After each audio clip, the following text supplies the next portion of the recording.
Hello guys, welcome back to my channel creative story में आपका स्वागत है। गाइस, अगर आपको मेरी स्टोरी पसंद आती है तो please like share and comment करके ज़रूर बताइए कि आपको मेरी स्टोरी कैसे लग रही है। और जो भी मेरे चैनल पर नए आ रहे हैं प्लीज़ मेरे चैनल को सब्सक्राइब करें। Thank you. अब हम अपनी कहानी पर आगे बढ़ते हैं। अभी तक हमने देखा कि मिसिस लेन वांग जी से कहती है, वांग जी अगर तुम उस बदतमीज़ लड़के को इस घर में लेके आए तो मैं तुम्हें इस घर से और अपनी जायदाद से बाहर निकाल दूंगी, समझे। वांग जी कहता है ठीक है मॉम, जैसी आपकी मर्जी, पर विंग मेरा ओमेगा है, वो मेरी रिस्पॉन्सिबिलिटी है अब आगे, इसलिए मैं उसे नहीं छोड़ सकता। इतना कहकर वो घर से बाहर आ जाता है। इधर मिसिस लेन ज़ोर ज़ोर से चिल्लाती है वांग जी, मगर वांग जी वहाँ से निकल जाता है। अब वांग जी सीधा विंग के घर पहुँचता है, जहाँ वांग जी देखता है कि विंग के घर पर ताला लगा है और विंग घर के बाहर लेटा है।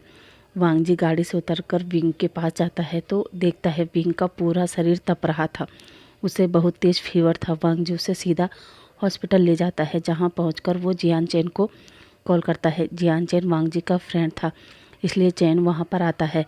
वांग जी से कहता है वांग जी क्या हुआ, तुमने ऐसे अचानक मुझे हॉस्पिटल क्यों बुलाया। जहाँ वांग जी जियान चैन को बताता है कि क्या क्या हुआ, और विंग पूरी रात अपने घर के बाहर था और अब उसे फीवर है। चैन एक हैवी ब्रीज छोड़ते हुए कहता है वांग जी विंग है तो बहुत बड़ा बिगड़ा हुआ अमीरजादा, मगर उसमें इसकी कोई गलती नहीं है।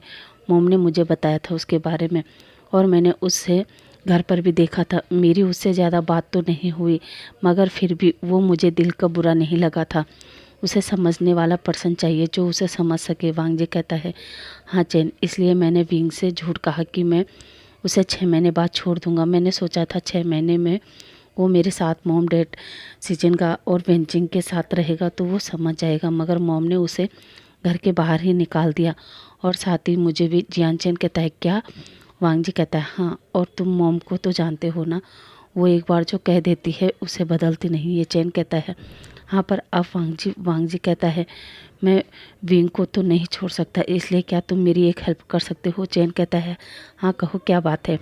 वांग जी कहता है चैन मेरे लिए एक छोटे से घर की व्यवस्था कर सकता है, क्योंकि अभी विंग को होश आ जाएगा तो मैं नहीं चाहता कि मुझे विंग को वापस लैंड मैंशन में ले जाना पड़े, क्योंकि फिर से मोम विंग को देखकर गुस्सा करेगी। इसलिए मैं चाहता हूँ कि तुम कुछ दिन विंग में फैमिली से अलग ही रहें। चैन कहता है ठीक है, मैं देखता हूँ। वांग जी कहता है थैंक यू, जैसे ही घर मिल जाए मुझे उसका एड्रेस मैसेज कर देना। चैन कहता है ओके, और वो वहाँ से चला जाता है। अब करीब 10 बजे विंग का फीवर उतरता है। वो सामने वांग जी को बैठे देखता है और कहता है आप यहाँ और मैं कहाँ हूँ। वांग जी कहता है विंग तुम हॉस्पिटल में हो। विंग कहता है क्या, मैं हॉस्पिटल में क्या कर रहा हूँ। वांग जी कहता है विंग तुम्हें फीवर था। विंग कहता है फीवर, और फिर वो याद करता है कि कल वांग जी के मॉम ने उसे थप्पड़ मारा था और बहुत कुछ सुना के घर से बाहर निकाल दिया था। विंग वांग जी से कहता है नहीं आप घर जाइए वरना आंटी मुझे फिर से डांटेंगी। वांग जी कहता है नहीं विंग, अब तुम्हें कोई नहीं डांटेगा। विंग कहता है क्या मतलब। वांग जी कहता है विंग मैंने वो घर छोड़ दिया है। विंग कहता है क्या, पर क्यों। वांग जी कहता है विंग भले ही हम दोनों 6 महीने के लिए साथ है, पर 6 महीने तक तुम मेरे हस्बैंड हो, और एक हस्बैंड होने के नाते तुम्हारी रिस्पॉन्सिबिलिटी मुझ पर है। इसलिए जब तक हमारा डिवोर्स ना हो जाएगा तब तक हम दोनों साथ रहेंगे, चाहे कुछ भी हो जाए। वांग जी की बात सुनकर पता नहीं क्यों पर पहली बार विंग को ऐसा लगा कि कोई है जिसने उसको वैसे ही एक्सेप्ट किया है जैसा वो है। इन 4 दिन की शादी में वांग जी ने एक बार भी अपनी लिमिट क्रॉस नहीं की थी, ना ही वांग जी ने उसे किसी भी बात के लिए रोका था, ना ही टोका था।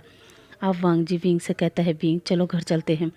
विंग कहता है घर पर मॉम। वांग जी कहता है फिक्र मत करो, मैंने एक अपार्टमेंट ख़रीदा है, तुम और मैं अपने उसमें रहेंगे। जब तक हमारा डिवोर्स नहीं होता तब तक तुम मेरी जिम्मेदारी हो। अब विंग कुछ नहीं कहता और कुछ देर बाद विंग और वांग जी चैन ने जो अपार्टमेंट ख़रीदा था उसमें चले गए थे। वांग जी विंग को बेडरूम में ले जाता है और विंग को आराम करने को कहता है और उसे आराम से बेड पर लेटा देता है, और विंग से कहता है रुको मैं तुम्हारे लिए कुछ खाने को बनाता हूँ। विंग कुछ भी नहीं कहता। अब वांग जी वहाँ से उठता है और किचन में जाता है, जहाँ वो विंग के लिए सूप बनाता है, और फिर विंग के पास आकर उसे अपने हाथों से विंग को सूप पिलाता है और फिर मेडिसिन खिलाकर सुला देता है।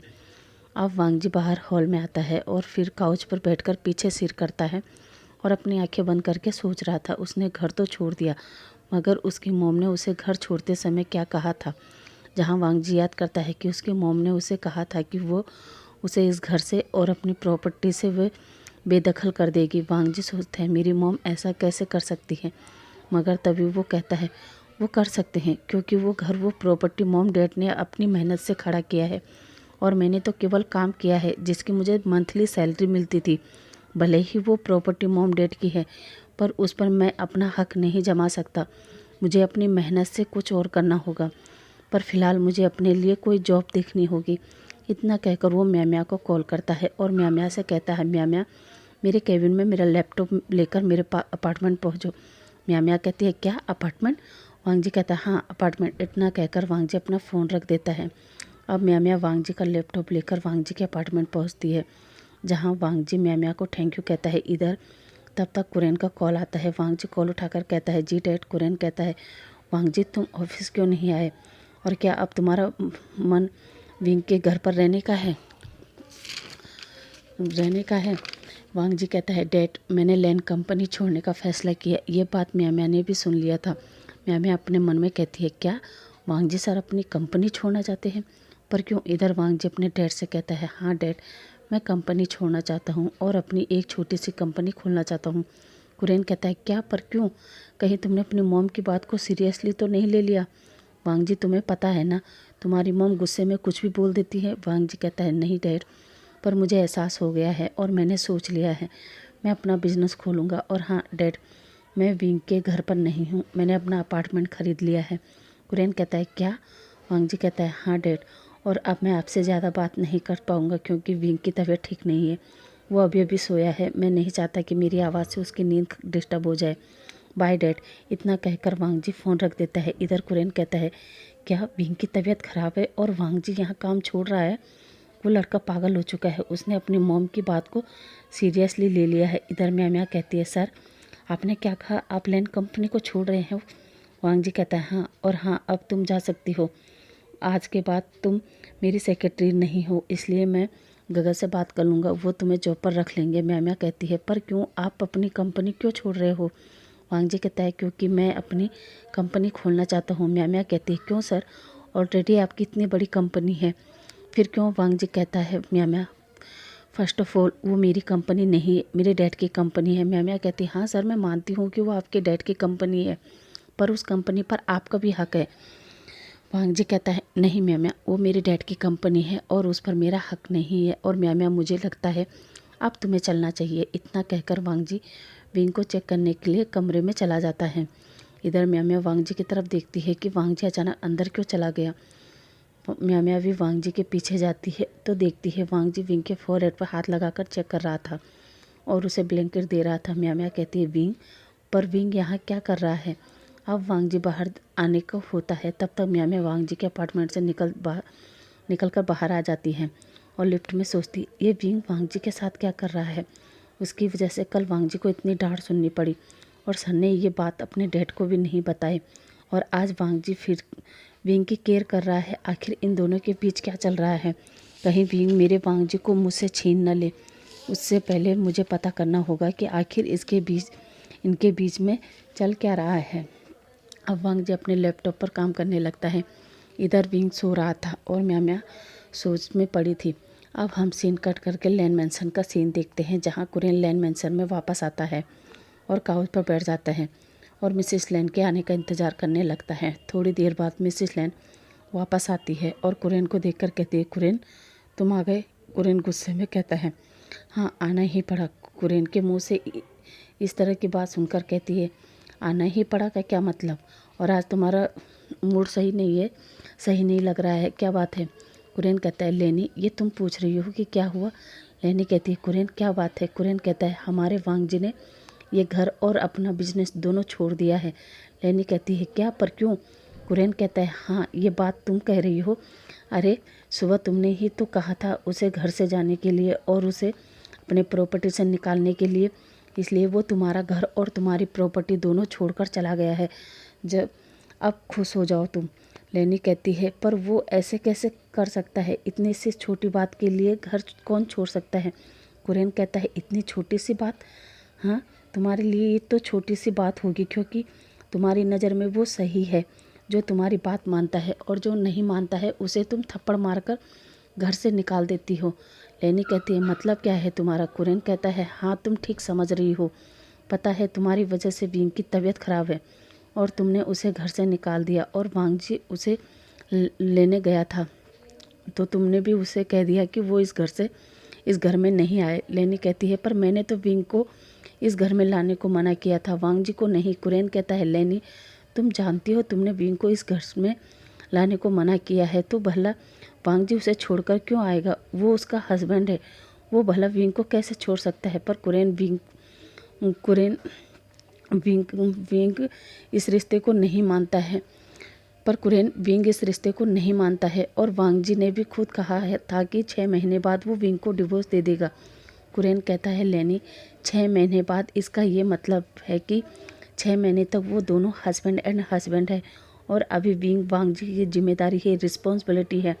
और सबसे बड़ी बात, वांग जी उससे प्यार करता है, वो विंग को नहीं छोड़ेगा, और मैंने तुमसे पहले ही कहा था विंग कैसा है, उसके बावजूद भी तुमने विंग से रूड बिहेव किया, उसे थप्पड़ मारा, ये तुमने गलत किया लेनी, गलत किया। इतना कहकर कुरैन अपने कमरे में चला गया। इधर लेनी सोचने लगती है। अब कुछ देर बाद वो भी अंदर चली जाती है फ्रेश होने जहाँ वो कुरैन से बात करना कर चाहती थी, पर कुरैन लेनी को इग्नोर करता है, लेनी से कोई बात नहीं करता। अब सीचेन और बेंचिंग भी लैन मेंशन में आते हैं। वो लोग भी फ्रेश होते हैं और बाद में सब डिनर टेबल पर थे जहाँ लेनी, कुरैन और सीचेन तीनों चुप थे।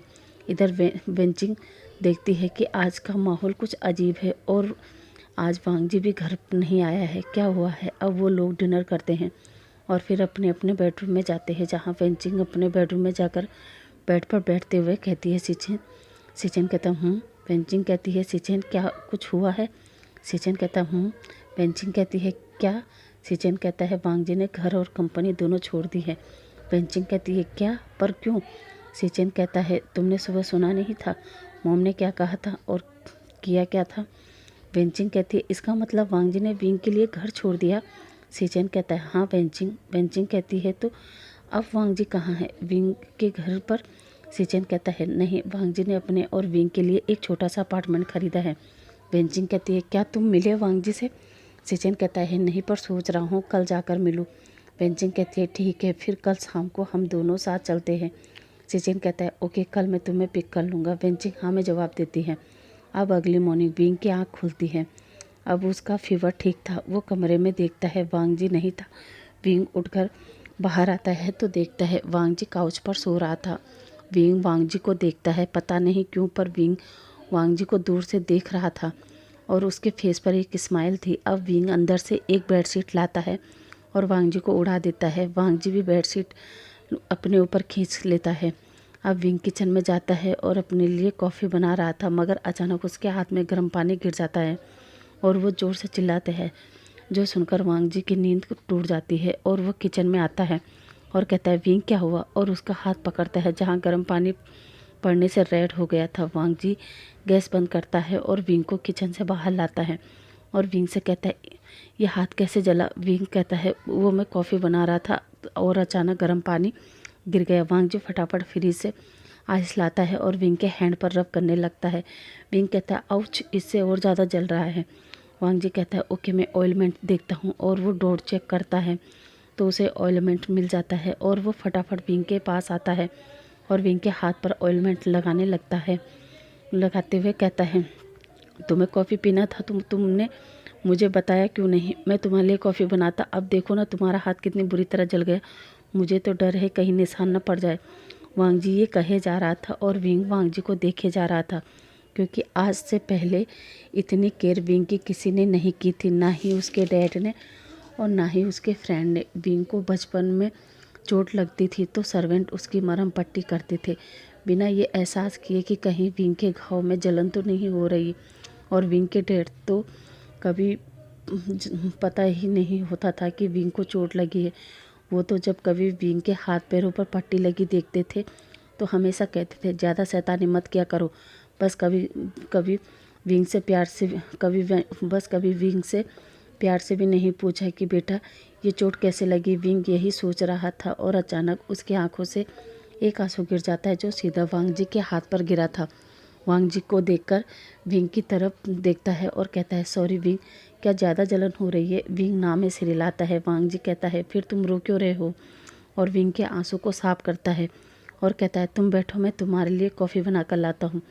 अब वांग जी वहाँ से उठकर किचन में जाता है और 2 कप कॉफ़ी बना कर लाता है। अब दोनों कॉफ़ी पीते हैं और फिर वांग जी विंग से कहता है, जाओ फ्रेश हो जाओ।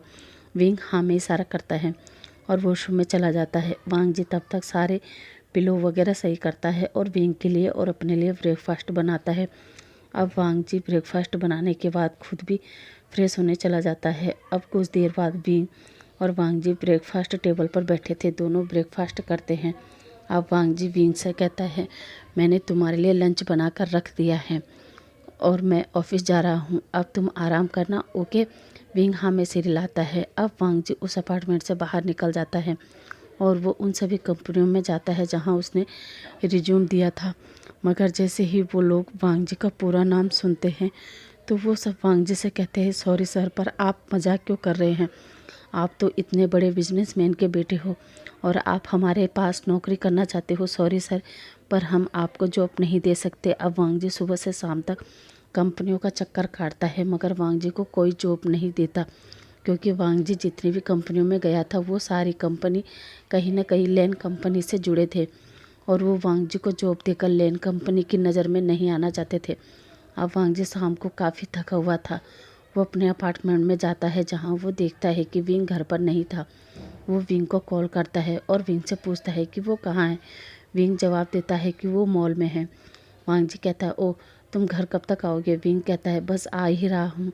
वांग जी कहता है, ठीक है। अब विंग कुछ देर बाद वापस आता है और विंग से कहता है, वांग जी से कहता है, विंग तुम तो शॉपिंग करने गए थे ना, तो सामान कहाँ है। विंग कहता है, वो सामान कल आएगा, वो बहुत बड़ा और ज़्यादा सामान था इसलिए मॉल वालों ने कहा कि वो खुद छोड़ देंगे। वांग जी शौक हो जाता है क्योंकि बड़ा और ज़्यादा सुनकर वांग जी कहता है, क्या, कितने का सामान खरीदा और बिल कितने का आया है।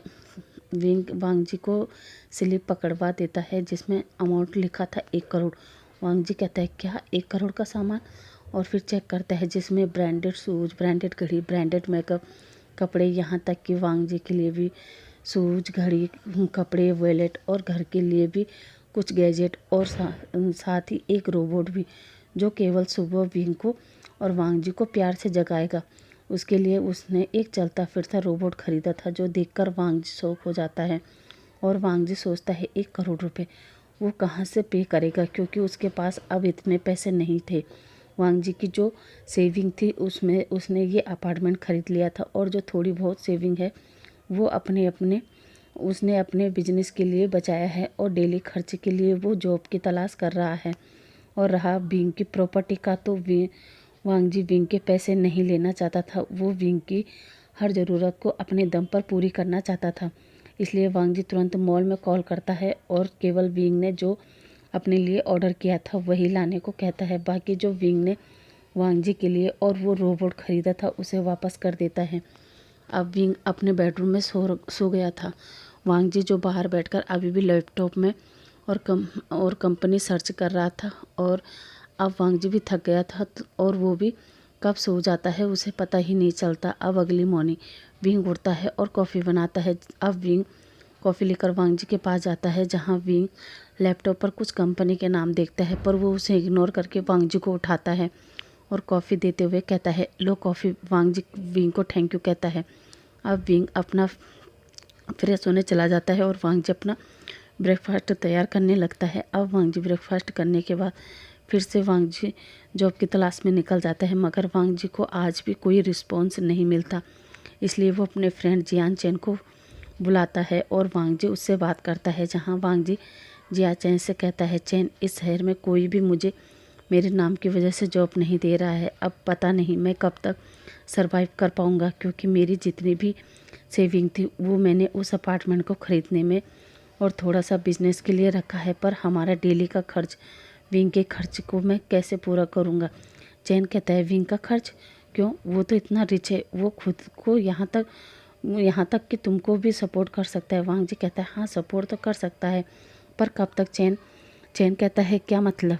वांग जी कहता है विंग जब तक वो बिजनेस को चलाएगा नहीं और खर्च करता रहेगा, तो क्या तुम्हें लगता है वो मुझको तो क्या खुद को भी सपोर्ट कर पाएगा। इसलिए मैं और उसके डैड बिजनेस को उसको नहीं दे सकते। और रहा ये कि विंग रिच है, वो